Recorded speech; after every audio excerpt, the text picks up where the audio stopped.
have so much to give. You've got so much going on in this world. Just embrace that. Didn't you have an inner battle with yourself? I did struggle. I was always intrigued by the power of the mind and behaviors. It was a natural instinct for me to think of being in the helping profession when dealing with children and family. During that span, did you even get a moment to yourself to just mourn? No.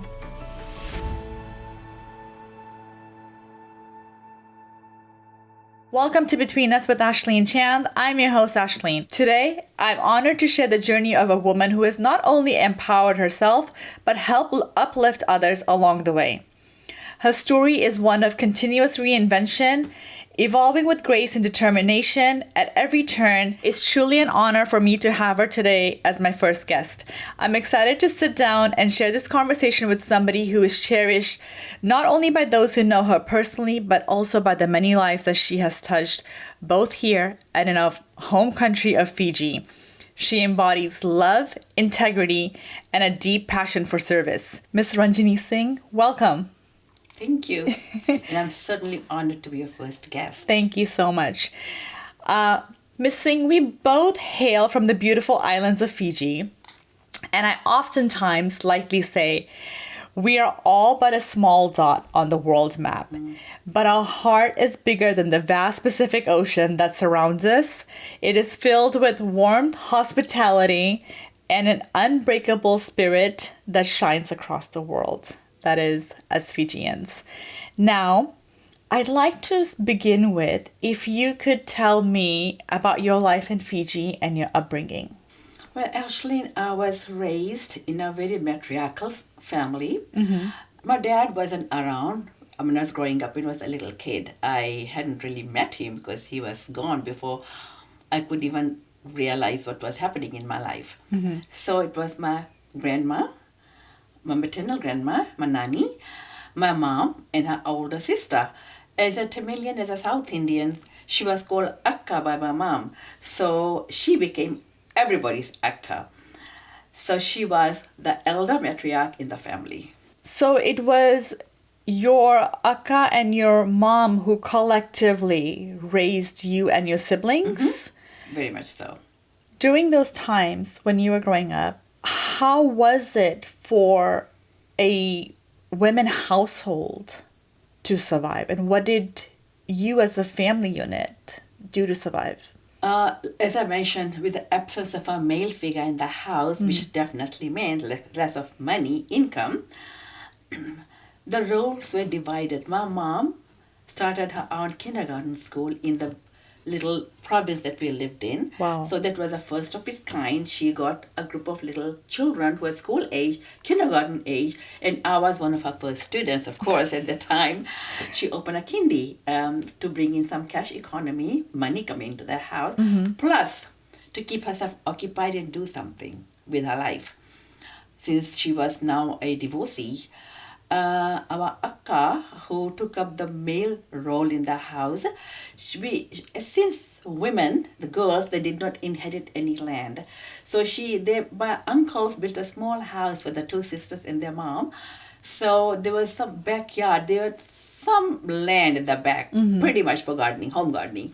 So she would grow all kinds of vegetables and fruit trees. She had some cows and chicken. So they're pretty much livestock and subsistence farming, pretty much, which helped us live a life of the land. My mom made very little money. That was the only cash money we had in the house.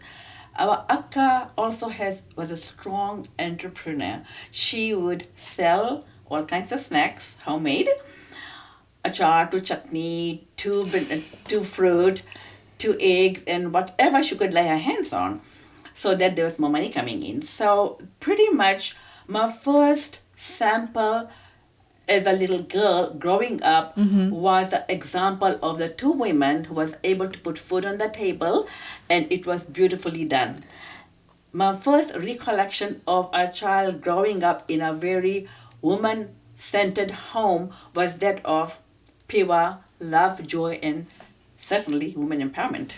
even in today's day and age, it can be very difficult, and women are often met with strife when trying to start something and do something for themselves. There's a lot of naysayers and non-believers. I can't even imagine during your mother's time and your aunt's time how difficult it may have been. Do you recall, or have they shared stories with you as to how they overcame that? Like, for instance, when your mom started a kindergarten, I'm sure not everybody was really gung-ho to send their kids over to her school. How did she navigate that? My recollections of both my mom and my akka is that of they're very strong women. They knew that these things needed to be done. These sentiments were not spoken of. They didn't talk about it, but from the impression and from the way they handle things, I got the message that life just has to go on. You just have to pick up the pieces and go. You cannot worry about what the world thinks. And that was very liberating. Now, I'm curious, when your aunt and your mom set about these ventures, they're single women and they're doing something that hasn't been done in the small province that you lived in.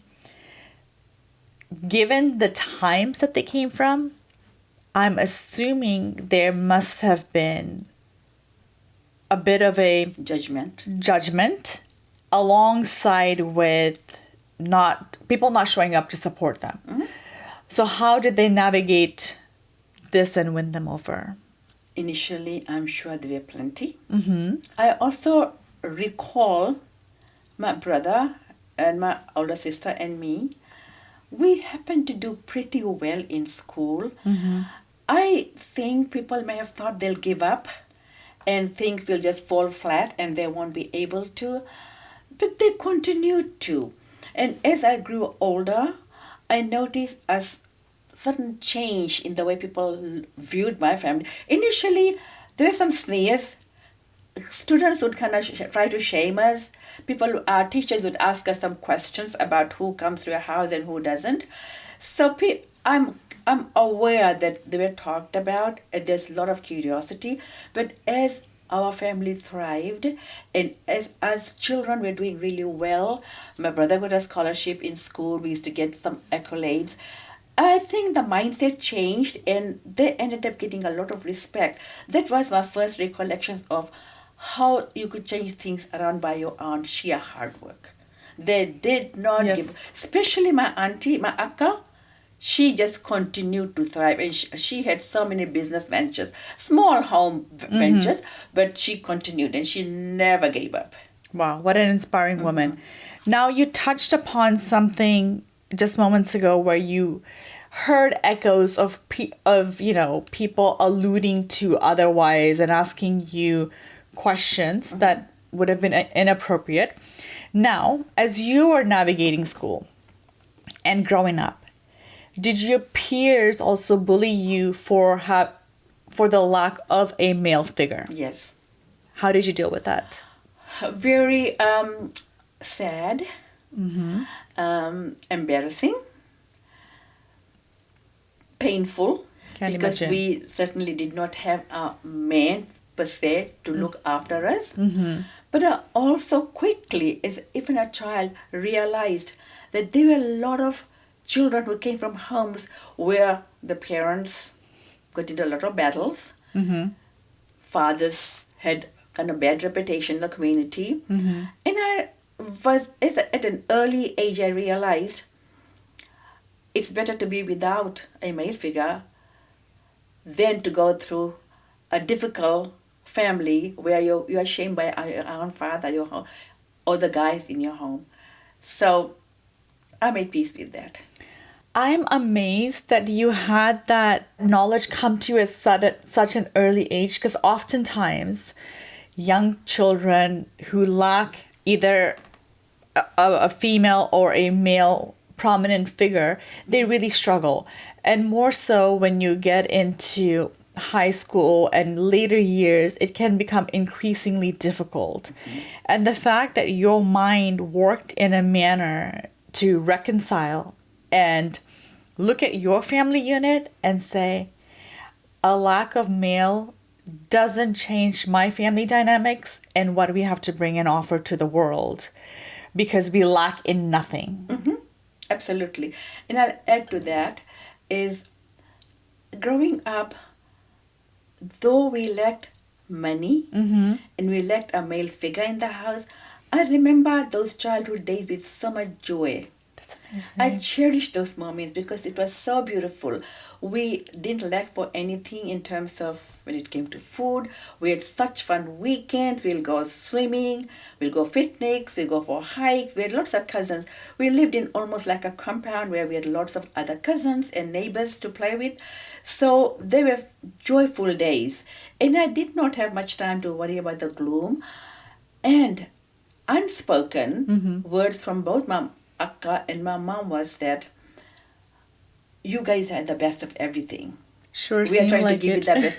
And they also gave us messages to my sister and me that you don't really need a man in the house for you to shine. You can shine yourself. That's beautiful. So what they're doing is from a young age instilling that self-confidence Absolutely. that you are enough by yourself.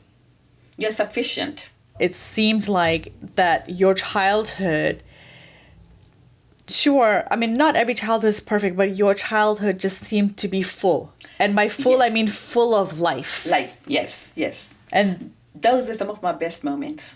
that's amazing. And it's great. And I want to echo too, you know, when I was growing up in Fiji, we didn't have a lot, and you look at other people. But I didn't have time to compare because, like you, my life was so full with everything else. And I think the beauty is that we lived on what people call a paradise. Absolutely, yes. Okay. As you grew up to become a young lady, what were your dreams and future aspirations? In our household, both my mom and our akka put a lot of focus on education and self-sufficiency. They were exemplary, of course. School, college, education, they kept on pushing us. So you cannot lag behind in any way. For me personally, growing up, I was strongly influenced by some of the teachers. One particular teacher that I gravitate towards and I loved his class was my English literature class.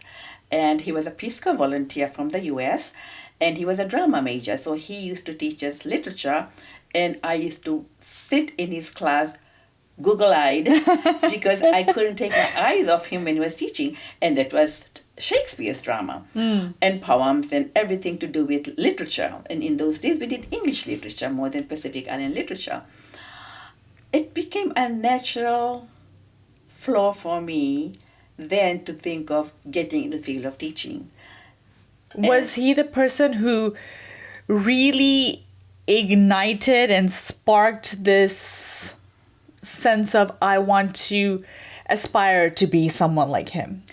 That too, plus I was an avid reader. I used to, once again, Akka and my mom used to instill in the value of reading.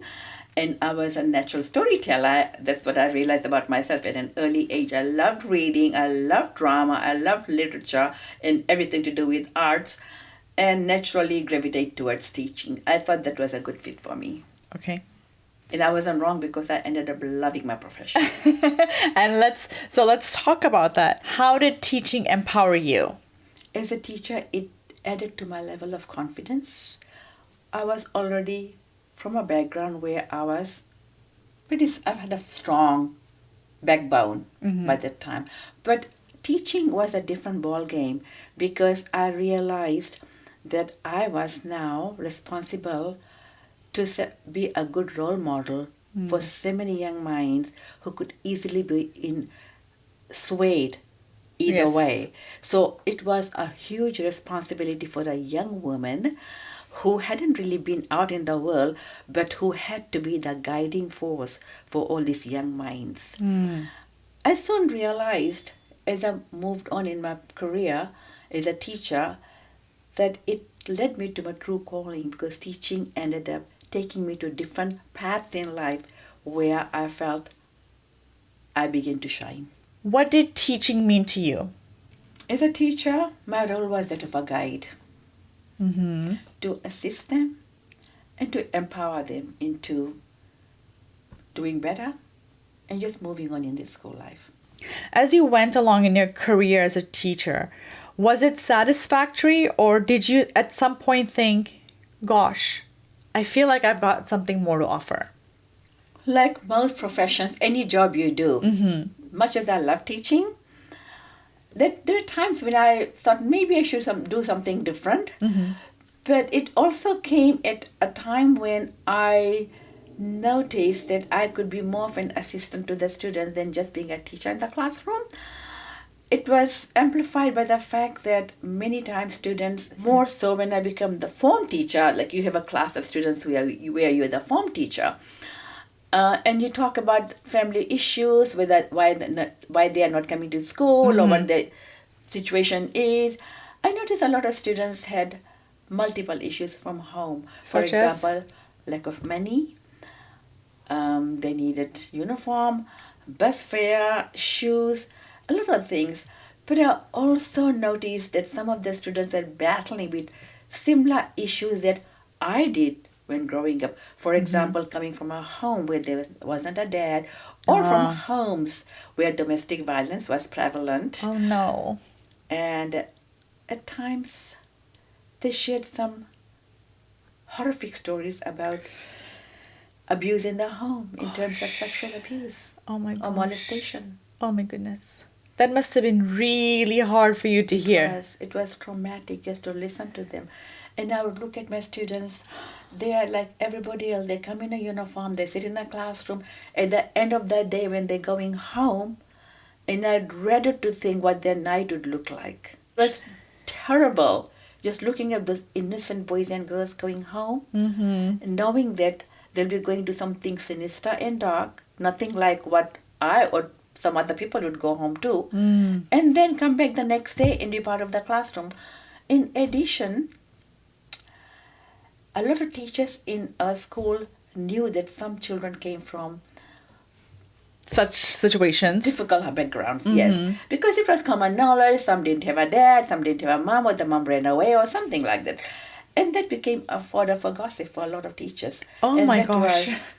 That was disgusting. Were they talking about it in great details, the staff, at some of the situations that they learned off of their students, and poking fun of it, or speaking in a manner that was that would piss anybody off? No, I think primarily it was a source of entertainment just to talk about families or people in general. So it was light entertainment that, or did you see that particular student? The mom's boyfriend came to drop him off in school today, and things like that. Just which they thought was just fun to talk about, but that was demeaning. Yes, and it is. very infuriating for me because I came from a home where we didn't have a father in the home, and we came from a challenging family background because my dad wasn't around, and I've been privy to some of that sentiment, so it really enraged me, made me very angry. You didn't like what you heard in the staff room. What did it ignite in you? First, anger. Mm-hmm. Then it ignited a passion in me to do something more for the students. That's when the seed of taking up something related to counseling or social work. Where did the idea of social work sort of float to you? I think it always was part of me. I would look at, and also from my situation growing up. Growing up, we did not have a lot of support. And had I had a lot more support, apart from the society or apart from the community, there wasn't anything out there. In the schools, if I had a difficult day, if I couldn't pay the fee or something, it was shameful. I couldn't even talk about to anybody because it became public knowledge before I knew. Right. So that kind of concept floated in my mind for ever since I've known. So it was a natural instinct for me to think of being in the helping profession when dealing with children and families. But how did you navigate the road to get there? Because at the school where you were teaching at that time, was there a counselor, a therapist? No, we didn't have any such thing. So I took like I said, when I was a form teacher, so you're pretty much their parent in school. Yes. So I'll take them in my confidence and they'll talk to me and I would try and get them to resources in any little way. For example, if they needed money or books, I would try and give them something or ask. I would some other family or friends who would something at home or maybe a pair of shoes or something. That's any nice. little thing that would help. And I know a lot of teachers did that too during my time. So I would do that. But on a bigger picture, in the bigger spectrum of things, when I was doing my degree for teaching, I took psychology as an elective. And I was always intrigued by the power of the mind and behaviors. And that's when I had a light bulb moment that why don't I pursue my education and try and get something in the field of counseling. So that's when I slowly took up some classes and went back to study to get my degree, a postgraduate degree in counseling. I think that's so amazing that you had enough awareness and be observant of what was happening around you to take inspired action, because a lot of people, you're so burdened with life and your day-to-day responsibilities that it can be cumbersome to take that extra effort for the students. But because of your background, you thought to yourself, if I am capable of helping a student through, I'm going to put myself back in school to be able to help those who are not as fortunate as I am, so they could have dreams of a brighter tomorrow. Yes. And one thing I did notice from the time when I was in school to the time I was a teacher, things hadn't really changed. Time had lapsed. When better times, different times, we're supposed to be more progressive. Things hadn't changed. The struggles that I went through, that only people I could talk to was at home. And sometimes I didn't want to burden my mom or my akka about financial issues or anything related to school. You probably or felt learning. guilt. Yes, because they were busy. They had their hands full. And the classroom teachers were busy. There's so much going on. And there are moments, Ashleen, that I really needed to talk to somebody. And there was no one. There's no one because my sisters and siblings and everybody had similar battles. Yes. And I did realize that we need someone to talk to. And that seed was there because that's something I lacked, to go to a safe place to unburden yourself. And when I was providing that service as a class teacher, from teacher to my students, and I realized, you know what, somebody needs to do this. And there were venues were opening up. We could take extension classes. That's great. We could do education even after school. So there are more avenues were opening up. And I thought, great, let me do a postgraduate diploma in counseling. That's when I did that. And I'm so glad. That decision changed my life. After you got that degree, how did you implement it at school? Okay, that was very difficult because... anything new is difficult it's and not difficult. well received Yes. at first. The school, the principal and the admin gave me a few hours a week to devote towards the counseling duties. And that's when I was able to relate to a lot of the students.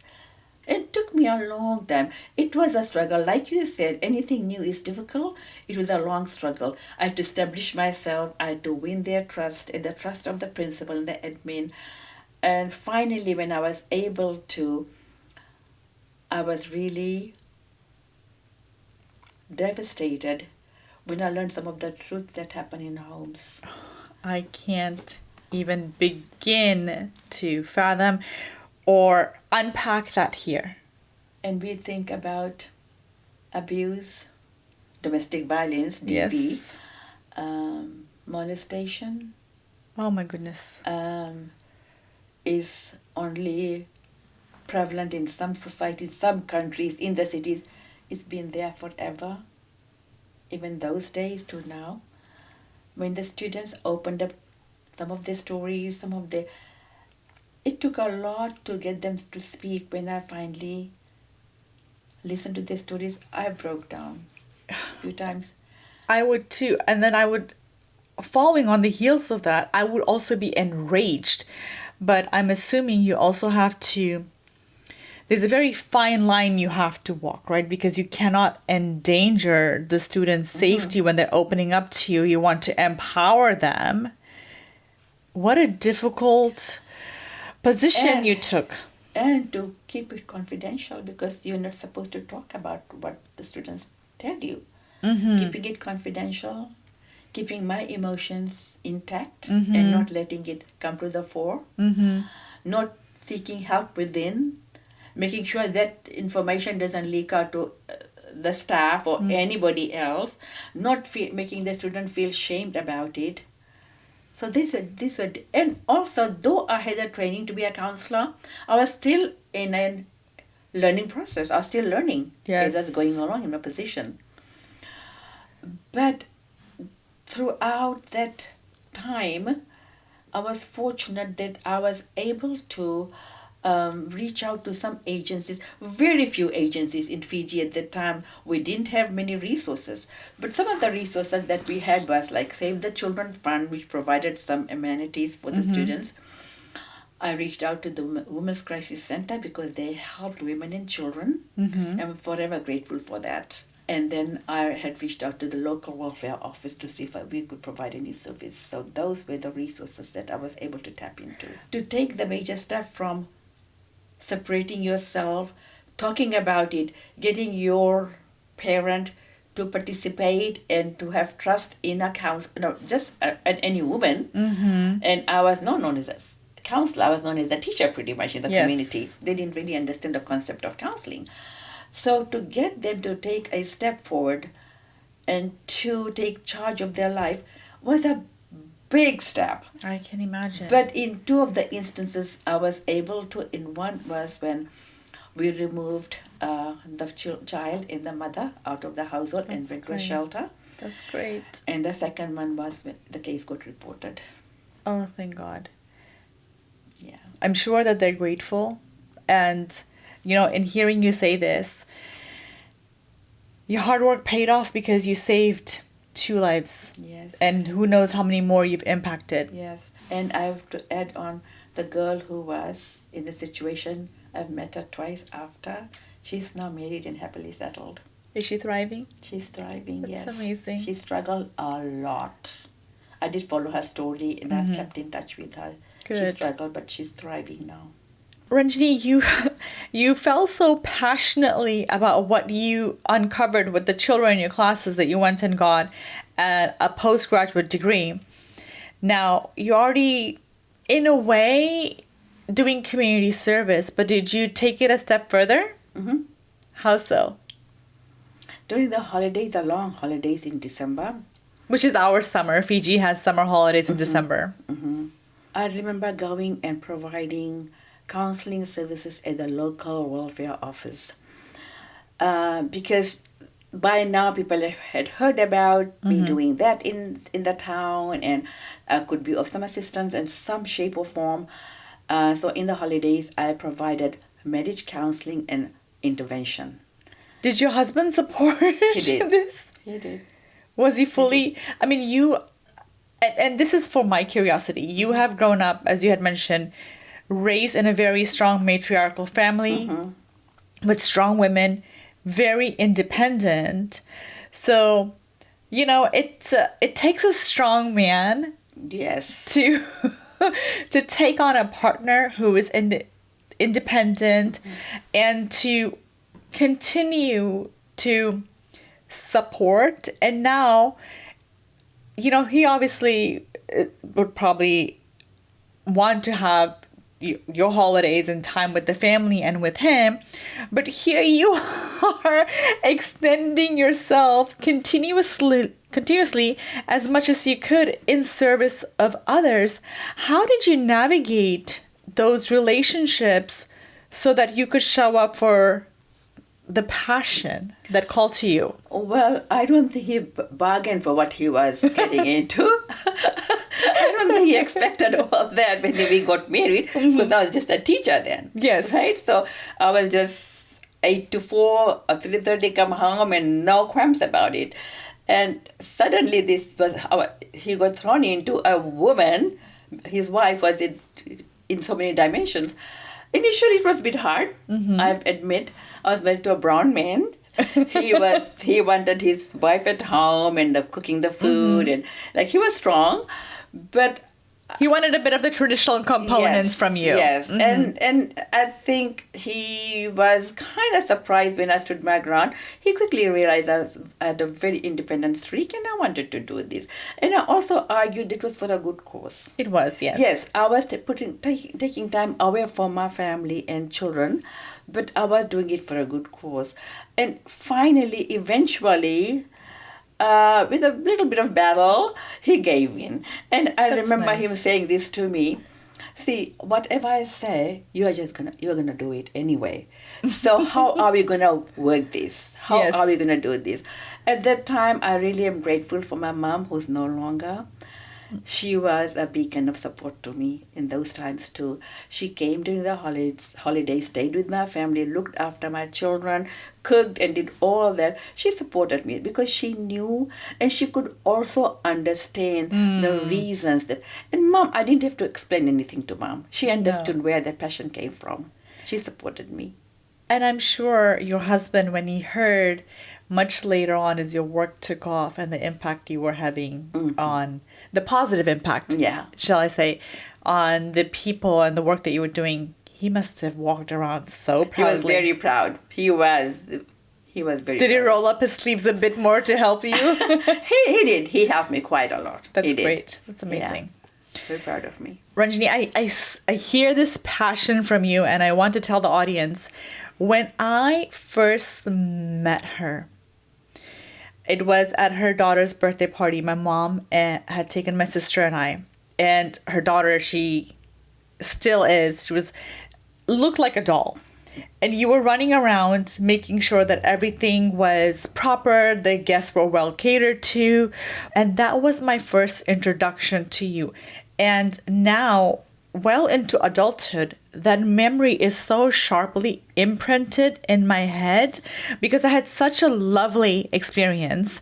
And it was really hard for me to sit contained in a corner because I was young, but I was also very rambunctious. I used to run wild. I was a little tomboy when I was growing up. But, we sat at your place that day, had such a lovely birthday party. And again, the only thing I can say is what I remember is you running around with just so much passion, caring for everybody and laughing and smiling and having a ball. So I'm going to ask you this. Because of the passion I saw and the passion you lead forward with, what is passion for you? How do you define passion? Passion to me means an accomplishment. Doing something to the best of my ability, just to shine out in whatever I'm doing. Where did this attribute come from? I guess from my childhood. Doing things with gusto. You don't get a chance at second best. You do it to the best of your ability. You don't even have a time to rethink. One shot, gusto, shine. Thus far, we've talked about your life in Fiji. Now, there came a pivotal time in your life because we're sitting here in America and the United States. I want to know what prompted you to uproot your life and move to America. Sense of adventure. Explain more. Well, when I got selected for the green card lottery, I had the option of going to either New Zealand or Australia, as there were the two countries where I received a visa to go to. And I could have easily settled to go to New Zealand, where most of my family lived. But I also knew that if I did not go to the US, I would regret that. Because that was like I said, an adventure to fulfill was to go, check it out, and if things didn't work out, I could always go back to New Zealand. I needed to explore that option and not have regrets about it later. If I may, how old were you when you got this opportunity? I was 41. 41. Very young. However, it can be a little bit difficult when you move to a new country later on in life. And you had, on top of this decision, another thing that you were dealing with at that time, which was, unfortunately, the loss of your husband. Why didn't you go to New Zealand when it would have been so much easier? And I don't know whether I shared this, but it was my husband's dream for his children. He always wanted to come to the US. America sounded like the ultimate country, and he had visited the US before, and he was just excited with the prospect of his children having an American dream and living up to that. I felt that I would be depriving his memories. I would be letting him down if I didn't fulfill that, because the green card lottery came about 6 weeks after his passing away, and I felt that was a message from him for me to move to the US with my family. What a beautiful juxtaposition in terms of you are in the pitfalls of despair, yet there's this adventure / liberation that awaits you.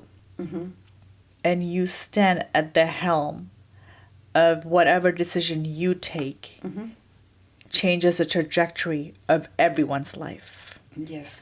Did you take counsel from anyone around you, or did you independently decide to make that decision without having too much influence from others? First of all, Ashley, at that point, I was broken. I was sad, especially for myself, but more so for my children, because they lost their dad and they were also grieving. Afraid, very afraid. I also knew that for a young widow, Fiji wasn't the best place to raise my children. I needed something more. And also, I was driven by a sense of wanting the best for my children. And I felt US would give us that opportunity.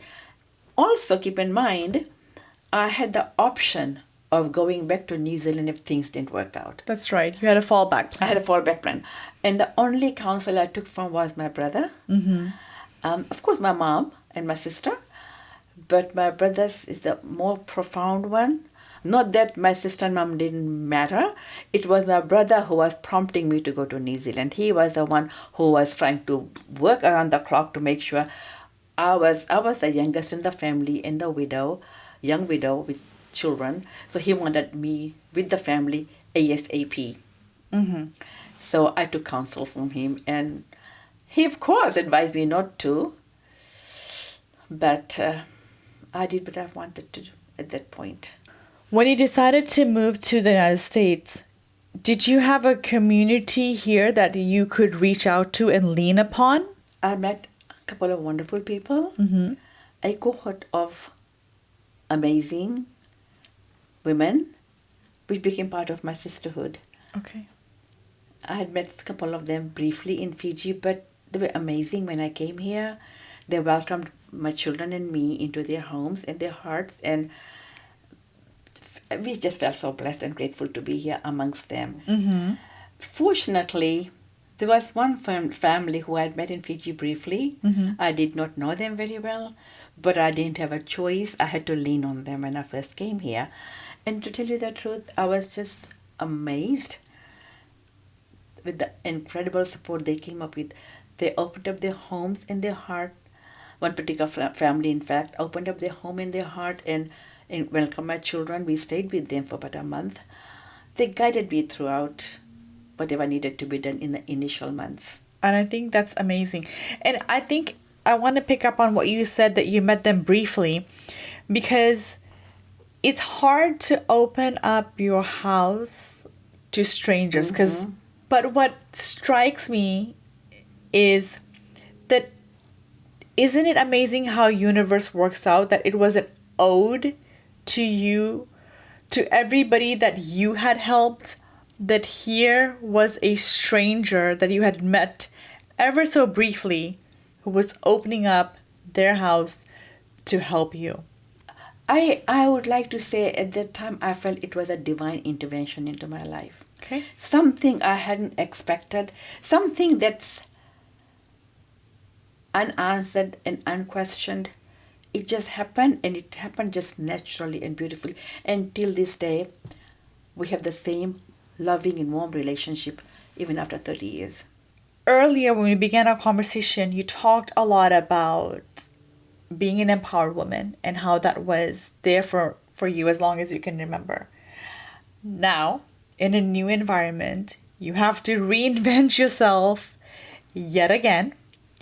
How did you empower yourself to this place and overcome the obstacles that came your way? Once again, I was afraid. I was shattered. And it was a completely new world for me. Completely. Though I had support from my new friends here, I soon realized I had to be the one who to carry forth my legacy, my family. And my boys were young enough, and my daughter was too young, and they totally depended on me. So I had to, like you said, reinvent myself, restart, and just go with the flow. Just do what you got to do as a parent. You just do. Actually, there's something that just popped into my head that I want to ask you. Is upon receiving that visa, how soon after did you move here? 1 year. So within a year, 6 weeks after the loss of your husband, you receive the visa. And within 1 year, you had uprooted your family and come here. If I may be so brave to ask you, during that span, did you even get a moment to yourself to just mourn and let out any emotions? No. I had no time to do that. My gosh. I had no time to even think of or even process how I felt. Wow. I don't know how you did it, but here we are. No, I didn't have a choice. I had no choice. Ranjini, back in Fiji, you were this established school teacher. You became a counselor. You were a well-respected member of the community. Now here you are in a new country. You've got to put food on the table. Were there any hiccups from you when you thought, gosh, I may not be able to get the same reputable job that I had back at home. I have to grab onto anything that comes my way. How did you deal with it? Interestingly, you asked me that, and people have asked me that. And yes, I was a established high school teacher, actually head of department for languages just before I came here. But at that time, it did not matter. I came prepared with the thought that I'm going to a new country, and I will do whatever comes my way. Whether I was a high school teacher or a counselor or whatever, didn't matter. It took me back to my childhood again, where we started from nothing and we built up. And I was very proud of my journey. And once again, I had to reinvent myself. I was prepared to go with the flow, do whatever that came my way. However, to my surprise, my sons, who were very young at that time, came to my aid. Both the boys sat me down and said, Mom, we wouldn't want you to take just any job. You were a high school teacher, you had a great job, you were well respected in the community. We don't want you to do any menial job. Wait till you are Wow. able to get something more suited to your profession, like teaching or anything related to a profession like that. We will support you, we'll work. Did you get a job in a similar field or something that you felt was equivalent? hmm What was it? I waited around for about 6 months once again. An angel of a person, a wonderful lady, a woman that I hadn't known in Fiji, but I met her through our family community support, who was a teacher in Fiji, guided me uh, to get a job as a bilingual associate working with immigrant families and children who were struggling to learn English within a school district in Sacramento. Okay. That was my initial job. You say initial, so what other jobs did you have after that? I was in a position for about 9 months, and it just came up once again that this particular school site I was working at had a counseling center. I walked in there, and Just by happen chance? I just happened because I was walking around the campus to see what the school had.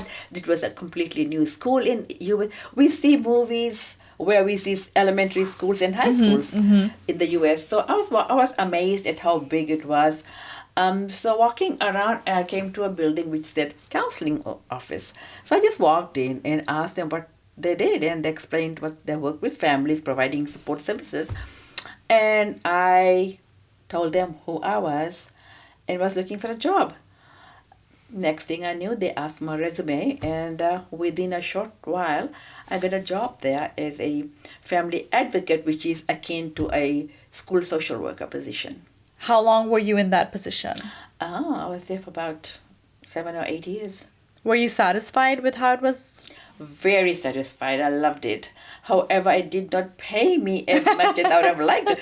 Social workers don't make a lot of money. Yes. It was a great beginning job for me, for someone who came from a foreign country with a foreign education. I hear stories of people who had struggled working in fast food, but it was a great start for me. But after so many years, I needed to make more money. I needed to fulfill my American dream, to buy a nice house, etc. So you wanted that white picket fence house. Fence house, something beautiful for my children to be proud of. So I was hustling all the time. I needed to make more money. Did you get another job then? Yes, I did. I got a second job. So while I was working at a counseling center, and once again, a wonderful lady, my coordinator, who's my dear friend till today, said, why don't you take up something else on campus? And I looked at options, and that same school offered ESL classes to adults at night. Because I had a teaching English background, and they looked at my resume once again, I interviewed for the job, and they hired me to teach ESL at night. So that's where I got my second job and made more money. Ranjini, the working two jobs for an immigrant, unfortunately, is not something that is new to them. As you had mentioned, you have to do what needs to be done. However, it can have a detrimental effect on your loved ones. And your daughter was all but 9 years old when you guys came here. She was 9. Did you have a lot of mom guilt for leaving her and not being present? Absolutely, I did. How did you navigate that? It was extremely difficult because I wasn't present. All I did was drop her in school and pick her up, and she just went home, did her homework. We lived in an apartment, and she cooked whatever little bit she could for herself, and prepared rice for the family, and waited for me and her brothers to come home. And they were really harrowing days. I had so much guilt, and I still carry some of that guilt, the pain of that guilt, even till today. Though we have talked about it, we have had some difficult conversations regarding that. As in where she sat down and shared her thoughts of you not being present? Yes, she didn't share that when she was a kid because Of course. she just went along doing what she was expected of her.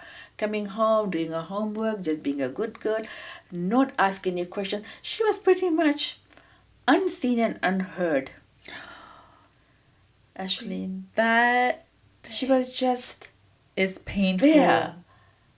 And And I couldn't do, and I knew I was doing that, but I just couldn't do anything about it. And yes, I understand, of course, where you're coming from, but I think because when you said unseen and unheard, I even in extended family, I've observed that, and it's hard because I know that it can have such a negative impact on the children's psyche. But she is, I've met her, such a phenomenal young woman. Yes. Have you asked her as to how did she have the foresight to see what was happening and not fall into negative self-talk or self-pity, especially when you are so young, you're coming of age, and there's a lot of peer influence that can sometimes steer you in the wrong direction? I guess it was because of her resilience. Yes, she was very resilient. She knew, and she was a daddy's girl. And I uprooted her and her brothers from everything they knew and everything they loved to a new country, a new place. And no grandparents, no cousins, nobody. And mom Just had your little nuclear family. yes, and mom had to be just working all the time. I wasn't there. And no amount of buying her anything could have compensated for the Of lack course of. not. But to her credit, she just went along with it, Ashleen. She just Wow. did. She was a great student, got up in the morning, went to school, did her homework, never complained. And I never had any complaints from the teachers about her being her behavior issues in school, her being unruly, acting out. She just did.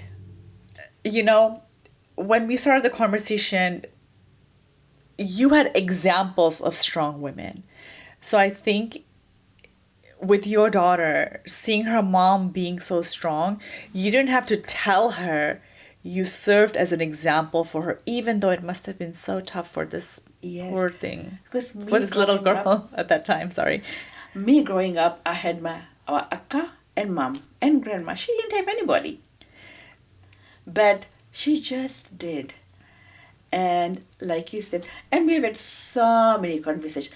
I also said to her, she is very aware of things that we're lacking in her life. And when I look at her today, I'm just blown away. She's an amazing mother. She's a wonderful daughter and a wife.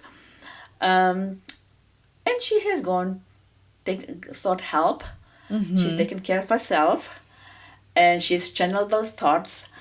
And we have a lot of conversations about that. And I've apologized to her. That's amazing. I have apologized to her for that. But, once again, to her credit, I'll say she looked at me and said, Mom, I know that you had to put food on the table. You just did what you had to do. And I hope that helped relieve some guilt, but because you cannot turn back the hands of You time. cannot turn back that clock, yes. In spite of all that, I still have bouts of guilt about that.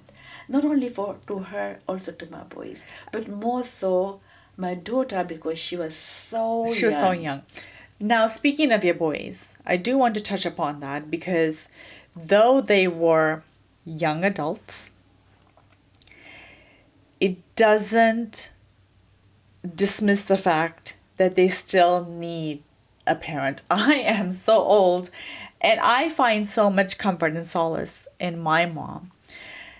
Did they come or did you guys at some point sit down and talk about where they felt that they could have used your presence a bit more? Actually,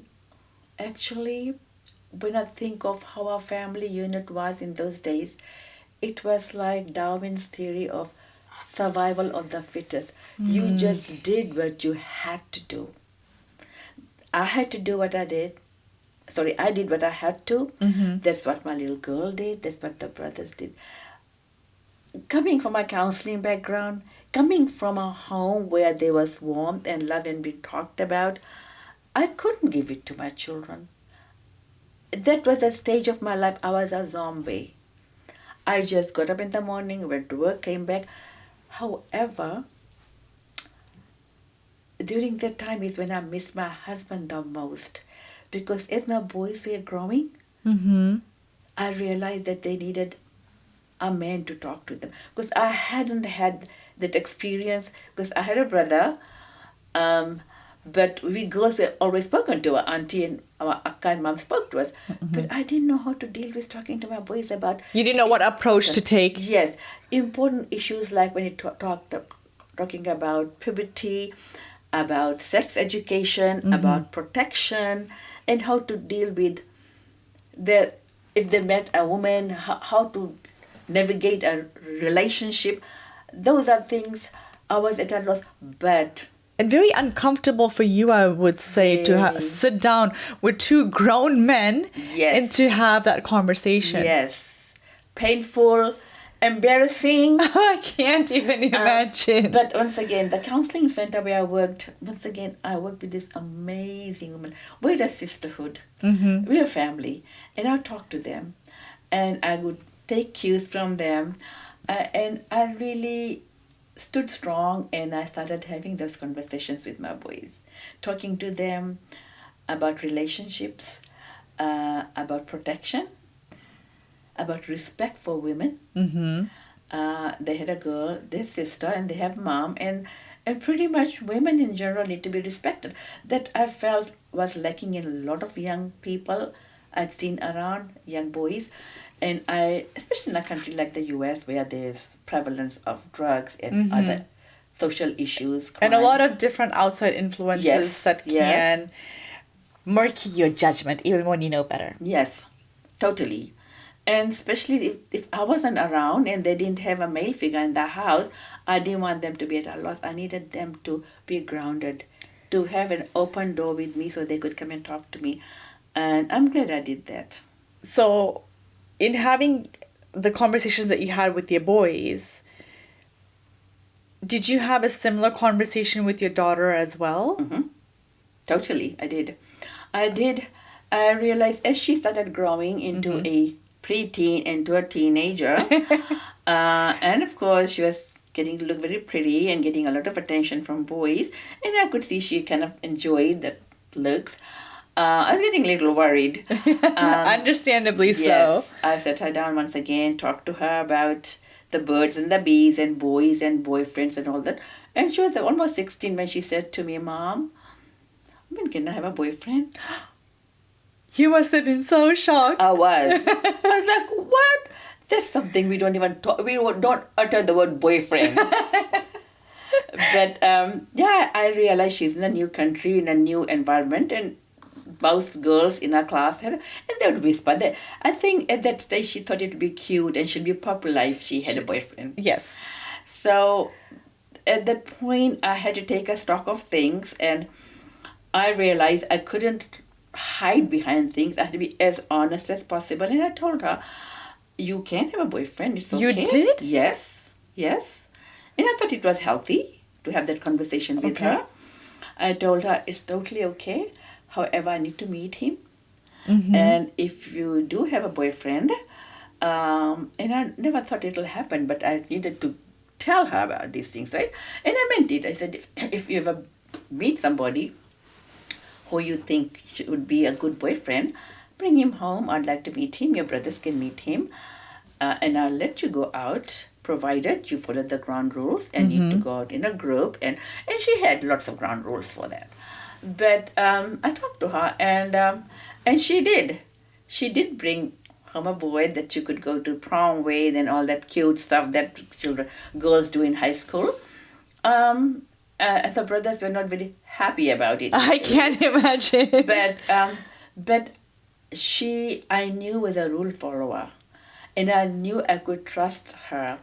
And And you had to also knew- trust in your upbringing Absolutely. and the values you instilled in her. And actually, at this point, I'll say, without trying to take credit for that or brag about it, I'll say that I not only told them what to do, I lived a life of dignity, and I wanted to be exemplary. I cannot lecture them and tell them to do things, but as I was living a devious life myself. Yes. Also, I made sure I checked the box. I did whatever I felt was appropriate behavior as exemplary as a parent. Your progressive way of thinking, but also coming from a place of understanding and helping by telling your children, I trust you, helping empower them. But that's not easy. And you know, you're a progressive woman, but you also have deep rooted beliefs and a cultural aspect. Didn't you have an inner battle with yourself? I did struggle, and I did lean on my cohorts of sisterhood, my friends at work. I'd come back and forth and talk to them about what was happening in the house, and these are the topics I talked about. They were a constant source of support, though that kind of a mindset was not accepted in our Indian community. Yes. And some of my friends, Indian friends, would say to me, "You letting your daughter go to the mall with a boy? Is it okay?" I said, if I didn't give her the permission to do it, if she wanted to, if she was curious about things, she'd still do it. She'd sneak around. She could always tell me she's going with a bunch of girls, but she could end up meeting a boy. So the fact that she knew I trusted her enough and gave her that respect and empowered her to take charge of her responsibility of her safety was enough to bridge that gap. I salute you. And I you know, oftentimes we shy away from things and we want to brush it under the rug saying this can't happen or they're not going to do this. But this is part and parcel of life. It is. And it's part and parcel of our experience, things we want to try. Yes. So rather than doing it without support and doing it in fear, have an open conversation. It's curiosity. You want to test out the water. Forbidden fruit is always sweeter, they say. So I was very cognizant of that. Plus my background in counseling, working with young adults, students, and families here, told me that you cannot keep her away. She's going to experience, she's going to see. And this is America. This is not America. Fiji. Yeah, you cannot hide her. And plus, I didn't have anyone policing her. I was busy working. Her brothers were working. So if I did not raise her to be respectful of herself and empower her to take charge of herself and make the right decisions, I would be doing an injustice to her. I hope you've enjoyed the conversation with Ranjini thus far. We have seen her talk about her upbringing, to the bold decision that she took to move to the United States for her children, and how she has overcome one obstacle after another with her wits and spirits about her. And it would be unfair to shorten this conversation, so I am going to extend it to a part 2, and I invite all of you to join me and Ranjini next week as we carry on the conversation from today and we find out how much more zestful life she has to offer. So I hope you'll join me next week here on Between Us. You have reached the pinnacle of what a true empowered woman is. That was the plan as I set forth, retired, packed my bags and left. The motto of Parivar is chat over chai. I love that. You have to make it or break it here. So with that in mind, what was the next step? With that in mind,